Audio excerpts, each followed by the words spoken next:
والسلام اما بعد عن زید بن ثابت رضی اللہ تعالی عنہ قال امرنا ان نسبح فی دبر کل صلاۃ ثلاثا وثلاثین ونحمد ثلاثا وثلاثین ونکبر اربعا وثلاثین الی آخر الحدیث۔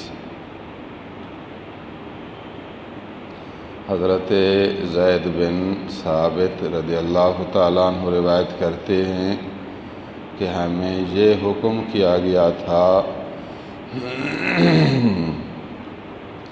کہ ہم ہر نماز کے بعد سبحان اللہ 33 بار پڑھیں اور الحمدللہ 33 بار پڑھیں اور اللہ اکبر 34 بار پڑھیں۔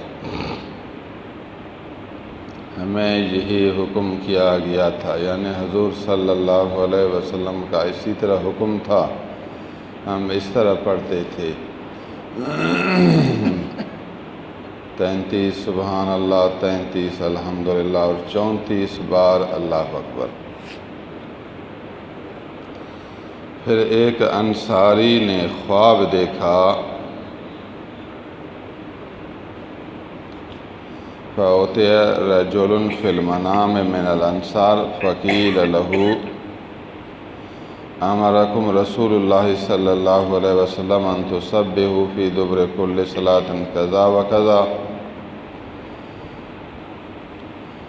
کسی نے اس انصاری کو خواب میں کہا کہ تمہیں نبی کریم صلی اللہ علیہ وسلم نے اس طرح حکم کیا ہے کہ نمازوں کے بعد 33 بار سبحان اللہ، 33 الحمدللہ اور 34 بار اللہ اکبر پڑھیں۔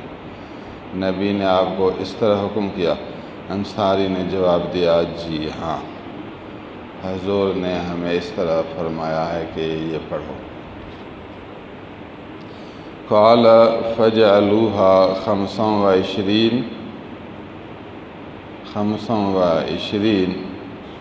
وجعلوا فيها التحلیل۔ اس نے کہا کہ میں آپ کو ایک مشورہ دیتا ہوں، ایک اور طریقہ بھی اچھا ہے، اگر وہ پڑھو تو وہ بھی بہتر ہے۔ کیسے؟ آپ سبحان اللہ 25 پڑھیں، الحمدللہ بھی 25، اللہ اکبر بھی 25 اور لا الہ الا اللہ بھی 25۔ اب لا الہ کو بڑھاؤ، پہلے 3 تھے اب 4 ہو گئے۔ لا الہ الا اللہ پہلے نہیں تھا، ابھی لا الہ الا اللہ اس میں ملائیں گے تو پھر 4 قسمیں ہو جائیں گی، ہر قسم 25، تو سارے 100 ہو جائیں گے۔ پہلے بھی سب 100 تھے اور اب بھی سب 100 ہیں، لیکن پہلے 3 طریقے تھے اور اب 4 طریقے ہو گئے۔ انصاری نے خواب دیکھا، کسی نے خواب میں اس کو اسی طرح کہا کہ آپ 25 پڑھیں اور لا الہ الا اللہ اس میں پڑھائیں۔ فلما اصبح غدا علی النبی صلی اللہ علیہ وسلم فاخبرہ۔ صبح کے وقت وہ صحابی حضور کی خدمت میں حاضر ہوا، عرض کیا یا رسول اللہ، میں نے اس طرح خواب دیکھا ہے، اب جو حکم ہو، میرا خواب صحیح ہے یا غلط؟ یہ خواب فرشتوں کی طرف سے ہے یا نفس کی طرف سے؟ میں نے خواب دیکھا ہے، حضور کی خدمت میں خواب پیش کیا، اب حضور جو فرمائیں۔ سبحان اللہ۔ معلوم ہوا کہ مرید اور سالک کو چاہیے کہ جو خواب دیکھے وہ پہلے اپنے پیر کی خدمت میں پیش کرے، پھر جو تعبیر حضور بتائے اسی پر عمل کرے۔ ایسا نہیں کہ ہر آدمی اپنے خوابوں پر عمل کرے، اپنے خیالوں پر، پھر ہلاک ہو جائے گا۔ کوئی عالم دین ہے، قرآن و حدیث پر مہارت رکھتا ہے، تو خواب کو وہ قرآن و حدیث کے سامنے پیش کرے، قرآن حدیث کے موافق ہو تو قبول کرے، ورنہ خواب کو مردود کرے، چھوڑ دے۔ عام آدمی اس کو قرآن و سنت پر مہارت نہیں، اس پر کامل پیر کی بیعت اطاعت لازم ہے، تو ہر مرحلہ میں وہ اپنے پیر کی طرف رجوع کرے، حضور میں نے یہ خواب دیکھا ہے یا یہ مسئلہ پیش آیا ہے، جو حکم ہو حاضر۔ یہ ہے کامیاب مرید، یہ ہے جنتی مرید، یہ ہے مقصدوں کو پانے والا، یہ ہے اللہ والا۔ یا تو اللہ اس کو اپنی ذات سے ملائے گا، وہ اللہ والا بنے گا، ورنہ قیامت کے دن اللہ والوں کے ساتھ اٹھے گا۔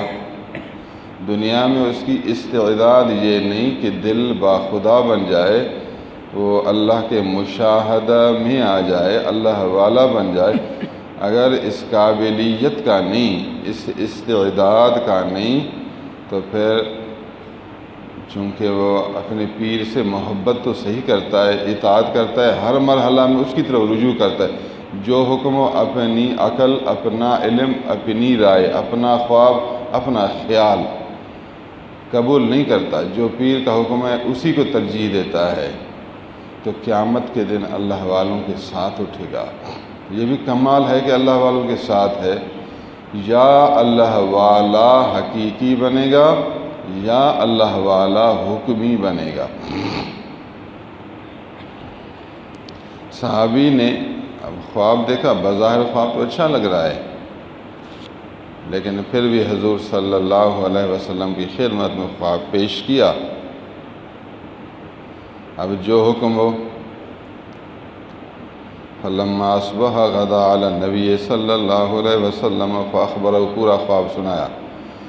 فقال رسول اللہ صلی اللہ علیہ وسلم ففعلوا، حضور نے فرمایا ٹھیک ہے، یہ بھی صحیح ہے، اگر اس طرح پڑھتے ہو تو پڑھو،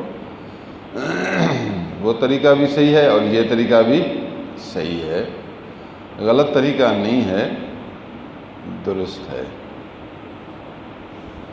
اب چونکہ اس میں لا الہ الا اللہ آیا، یہ بھی اللہ کی تعریف ہے اور یہ بھی بہترین کلمہ ہے، تو مقصد ہے 100 پڑھنا۔ اب چونکہ وہ پہلی حدیث زیادہ مشہور ہے، وہ حدیث اس حدیث کی بنسبت زیادہ آئی ہے، اس لیے عمل اس پر ہے۔ لیکن اگر کوئی آدمی اپنے ذوق میں 25 پڑھے بھی کوئی حرج نہیں ہے، مقصد ہے اللہ کا ذکر کرنا، جس کو بھی زیادہ کرے۔ کبھی ٹائم نہیں ہے، صرف ہر ایک کو سبحان اللہ 25، الحمدللہ 25، اللہ اکبر 25 پڑھ لے، پھر بھی صحیح ہے۔ اور ٹائم کم ہے تو 11 بار سبحان اللہ، 11 بار الحمدللہ، 11 بار اللہ اکبر پڑھے، کل 33 ہو جائیں گے، 11 یہ بھی صحیح ہے۔ ٹائم بہت کم ہے، 10 بار پڑھے، 10 بار سبحان اللہ، 10 بار سبحان اللہ، 10 بار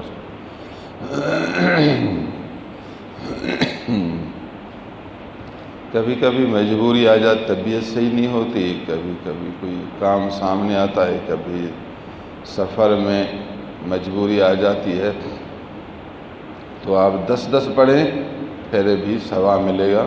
سبحان اللہ۔ احادیث مبارکہ میں یہ سب صورتیں آئی ہیں۔ کوئی پریشان ہو جائے، جی کیا ہو گیا، پریشانی کی کیا ضرورت ہے، لیکن اپنا معمول جو 33 والا ہے اس کو جاری رکھنا چاہیے۔ اگر اس کو چھوڑ دے گا تو پھر 33 پڑھ بھی نہیں سکے گا۔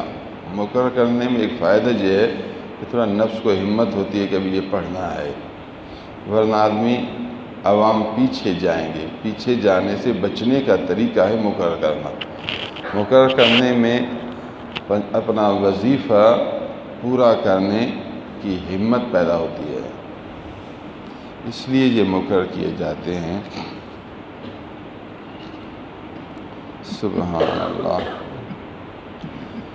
وعن علی رضی اللہ تعالی عنہ قال سمعت رسول اللہ صلی اللہ علیہ وسلم على اعواد هذا المنبر يقول من قرأ آیۃ الکرسی فی دبر کل صلاۃ لم یمنعہ من دخول الجنۃ الا الموت ومن قرأها حين يأخذ مضجعه آمنه الله على داره ودار جاره وأهل دویرات حوله رواہ البیہقی فی شعب الایمان۔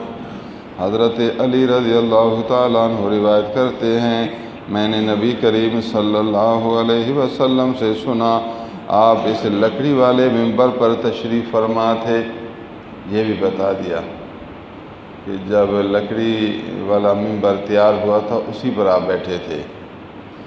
فرما رہے تھے جو آدمی ہر نماز کے بعد آیت الکرسی پڑھے، نماز سے فارغ ہو آیت الکرسی پڑھے، بس موت آئی جنت میں داخل ہو گیا۔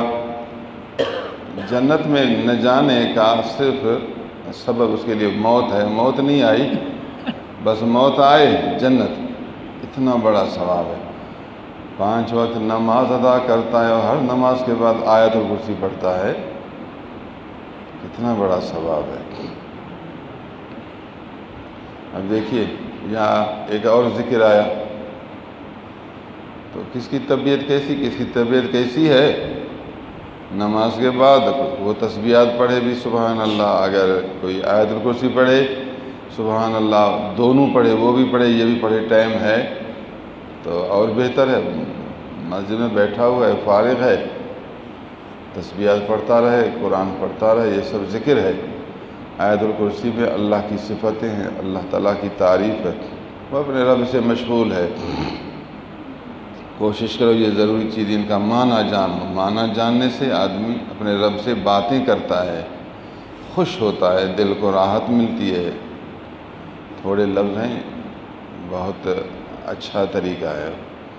سالک آدمی اللہ والا تو ضرور یہ معنی یاد کرے، تجوید کے ساتھ پڑھو، تجوید بھی لازم اور معنی بھی سمجھو۔